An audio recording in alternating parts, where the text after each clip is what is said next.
I'm Olive Barrows, and we are joined by the Burundi presidential spokesman, Gervais Abayeho. Welcome. Thank you. Okay, so he's here to shed light on the real situation, he says, on the ground in Burundi and separate the falsehoods from the truth. Okay, so just today, for example, you're saying some international media reports may not be quite accurate, may not reflect the situation on the ground. But the AFP did a story saying the UN human rights chief voiced alarm at the spiraling violence in Burundi, decrying allegations of security forces gang raping women, ethnic killings, and mass graves filled with more than 100 bodies. Is that true? Is that accurate?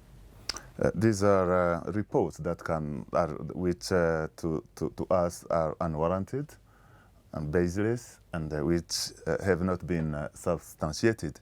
We call on everybody who would like to visit Burundi to come to see on the ground and see the situation firsthand on the ground, see that these claims are false. Actually, our security forces are doing everything they can to protect the people and to ensure that Burundi is on the right path as far as security is concerned, the development is concerned, and democracy is concerned. Okay. Now, I know the AU had passed a resolution to have troops, peacekeeping troops, come into the country.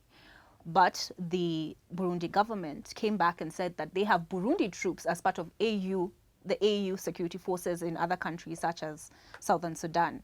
So you said, why then would they worry about, or would they want to intervene in Burundi? So you're saying you have the security situation firmly in hand. First of all, if I can pick up from where you've just left, it's quite a contradiction that Burundi is the most contributing nation for peacekeeping missions or operations on the continent. We have about 6,000 soldiers in Somalia. We have then the AMISOM mission there, and we have soldiers in the Central African Republic. I think there have been requests for Burundi to send troops to South Sudan. We are also elsewhere in various parts of Africa. That is number one. Number two, there are international regulations for peacekeeping troops to be sent in any given country. I will explain three reasons. First of all, is that the government must request this to be done for a reason or another reason, which has not been the case. Second of all, there must be a situation where the country is in a statelessness situation, like this was the case in Somalia, like this was the case in the Central African Republic, which is not the case in Burundi. And thirdly, the third reason for this to happen, it is when in a given country there is a warring situation. Two warring parties are fighting, then such a force is needed to help them implement a ceasefire or to help them get to sign an agreement to end hostilities. None of these three situations that I've just explained applies for Burundi. And Burundi people have been going on the street to say that they would never accept such a force to come to Burundi. There was recently a debate by members of parliament, both houses, the lower and the upper house, saying that this force was not needed because our forces, our security forces, are fully capable of safeguarding the security of Burundi. Okay. But, you know the saying that where there's smoke, there's fire, and Burundi is a member state of the UN, the United Nations, and which is largely seen as a impartial international organization. And here you have the UN head of human rights raising concerns. So are you saying there are absolutely no cases of rape or of social disorder? I said that there is no proof alluding to these claims. The UN we are talking about, recently they sent, the UN Secretary General sent a representative to Burundi. He didn't see anything like the human rights officer is saying. And regarding this security situation in Burundi, He was taken in the countryside. He saw what was happening there. He said that Burundi was not in a need of any external force to come to help them. He said what was needed was maybe a small civilian component to help Burundi carry out their dialogue, the inter-Burundian dialogue. Okay. So what is the humanitarian situation on the ground? Because some people were displaced in the violence that rocked the country a while back. What is that situation like? Are people still in camps? What is happening? There are no camps in Burundi, inside Burundi. As I was saying before, you need maybe to come to Burundi to see that the whole country is peaceful. People are going about their daily businesses as usual. You understand? So the only places that have been not peaceful, quote unquote, it is only 3 to 4 neighborhoods in Bujumbura. This does not represent even 1% of the whole Burundi territory. Okay, so what is happening in those regions, in that 1%? People started street demonstrations when the president announced that he would stand for another term in office, saying they were against this this position of the ruling party. Then it degenerated into an insurrection, and now this is where acts of terrorism are committed from. So the security forces are trying to contain this situation to ensure that security is guaranteed in Burundi, especially in Bujumbura, in the whole town of Bujumbura. Okay, so as they're ensuring that there's peace, they're complying with all human rights requirements. Excuse me, can you come back again? As they're ensuring that there's peace in those regions, they're complying with all the human rights requirements. Yeah, of course. This I can confirm to you. Okay. So why do you think there's so many reports? Why are we constantly seeing Burundi in the news? I've seen videos of people shouting in the streets, throwing stones at security forces. Why do you think all these stories are coming out of Burundi? I think that we cannot deny the fact that there have been social unrest, political problems in Burundi, but there is this worldwide media propaganda against Burundi. We don't know why, which are aimed at tarnishing the image of Burundi. If I would give you an example, yesterday, French television, France 3, showed the video clip purported to show Burundi youth killing people on the streets, but it turned out to be a video that was shot somewhere in a Western African country. And this video was handed over to the UN. But now Burundi has decided to take action in justice against the people who handed over that video clip purporting to show what is happening in Burundi, which was totally false. So this is one example which shows that there is this media propaganda against Burundi for which we don't know.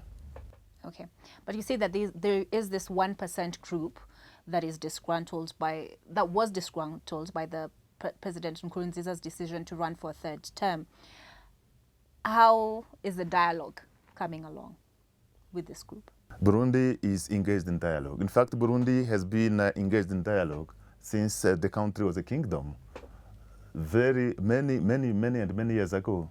Now, the president has set up a commission on inter-Burundian dialogue. He has committed himself to ensure that every Burundian, be it in Burundi or outside Burundi, who would have ideas to contribute for the betterment of the Burundian society, would be heard, would be listened to. So that is why, as you may have followed, the dialogue has already started inside Burundi, because it is the government who is supposed to oversee this dialogue. But when it is needed, because there are people outside Burundi who say they fear to come to Burundi at this stage, the government is committed to holding sessions even outside Burundi.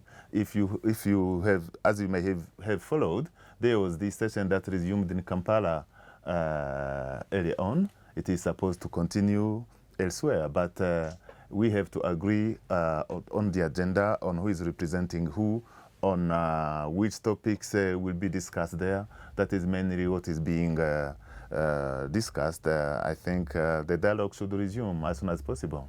Okay, but you must agree that Burundi can't be mediator and a party in the negotiations, or sorry, in the dialogue. Listen, Burundi as a country has got over 10 million people.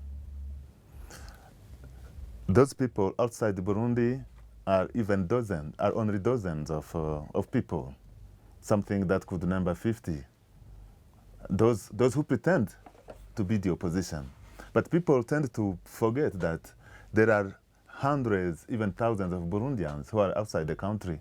Those who left Burundi during the 60s for political reasons, for economic reasons. There are also those who were born outside Burundi who have not come to Burundi but who are Burundian citizens. All those must have a say in the inter-Burundian dialogue. You don't consider the people outside Burundi only those who left yesterday because there was an attempted coup d'etat. We consider all the Burundians inside Burundi, over 10 million, and outside Burundi, the so-called members of the diaspora. That is the position of the president and of the government. Okay.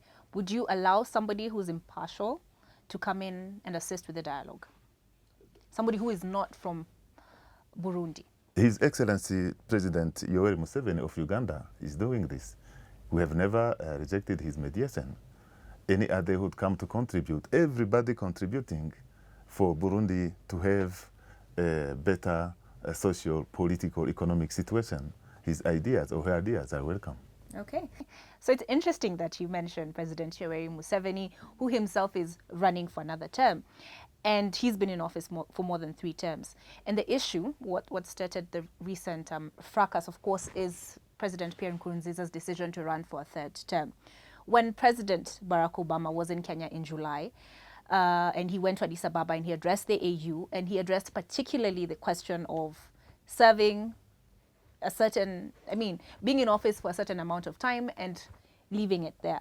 So how would you defend the decision by President Pierre Nkurunziza to run for a 3rd term at the expense of peace in the country? I will not come back to an old issue that is actually out of date today, because... Not so much so, because we have now presidents in Western Africa saying presidential terms need to be reduced. You know, this is a president who has been already elected, and the institutions in Burundi are fully functional. We don't have to come back to that. The Constitutional Court in Burundi approved that the decision for him to run for another term was quite valid. The East African Court of Justice did the same. So that's why I don't want to come back to this very, very old issue now. Okay, so to you it's a moot point? It's a moot point, and Burundi are already on a democratic path. We don't have to come back to things that have been already settled, and we will not allow anybody to take us back to those years. Okay, so you're not concerned about a precedent that would be set? Excuse me? You're not concerned about a precedent that would be set? To be set to do what? Of 3rd terms in office, or extended terms in office. Let me not call them 3rd terms in office. As far as Burundi is concerned, we didn't violate any law, by the way. The constitution was not amended.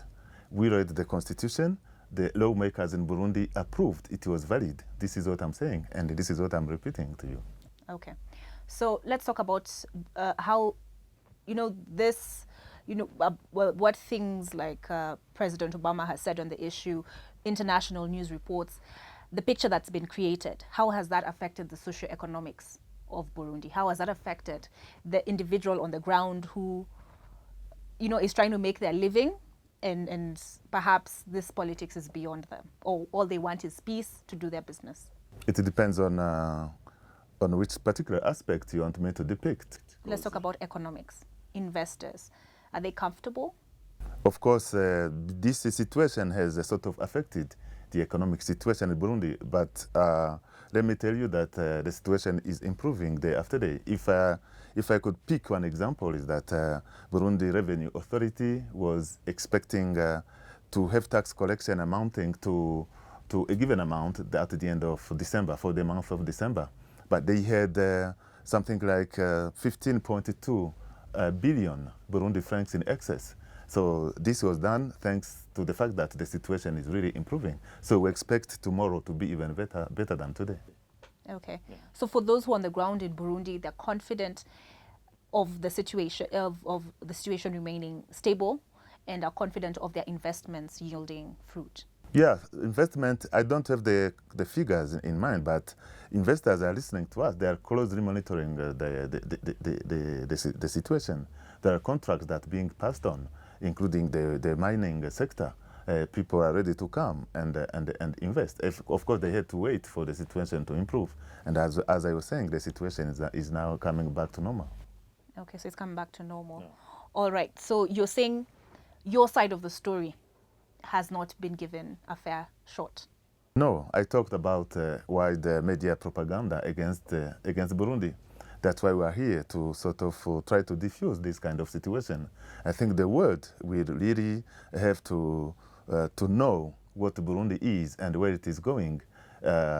If only they can come and visit the country, get from the north to the south, east to the west to the center, to see that Burundi people are going about their businesses as usual. Burundi is no different from any other country in this region in terms of security, in terms of the viability of this and that activity to be done there.